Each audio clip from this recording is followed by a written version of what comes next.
Voor de meeste leerlingen in het tweede jaar van HAVO en VWO is de kar voor een technische baan nog heel abstract. Maar dit is wel het jaar dat het profiel bepaald worden moet. Nou, ik weet het nog niet zeker. Ja, ik weet het nog niet. Ja. Je weet het nog niet? Nee. En nou? Ik weet het denk ik nog niet, maar ik denk het net, want het is net mijn sterkste punt. Dus ja, ik kan beter voor het kiezen. Technische beroepen staan onder de jeugd nog vaak bekend als smarrig en net cool. Maar als de leerlingen bij bedrijven op bezoek komen, zeggen ze dat dat vaak net klopt. En met dat je laat zien van wat er in al die bedrijven hier gebeurt in Noordoost-Friesland, krijg je er een heel ander beeld bij. Ik ben zelf ook wel mee geweest met een groep leerlingen die vooraf dacht van nou, techniek is helemaal niks voor mij. Wat moet ik nou met techniek? Ik wil achter een computer en dan kom je in een bedrijf en dan zit iedereen achter de computer en ze werken een opdracht uit, een technische opdracht. En dat is puur techniek waar je dan mee bezig bent.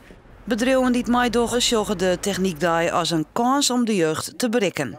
Nou, wij vinden het heel belangrijk dat de jeugd de techniek weer ziet als zijn de toekomst. We zitten te springen in de techniek om meisken. Waar verschillende vacatures uitstaan. We hopen toch dat er kwart minder meisken komen. De techniekdag wordt het hier voor de 4e keer houden. En mij succes, zo lijkt het. Op het Dokkinga College is het al wel overduidelijk dat er meer gekozen wordt voor de technische profielen. Dus natuur en techniek en natuur en gezondheid. Het zat op 32% toen we begonnen en het zit nu begin 50%. En dat is natuurlijk niet allemaal toe te schrijven aan het volgen van een techniekdag en het zien van een bedrijf van binnen. Maar het is wel alles met elkaar.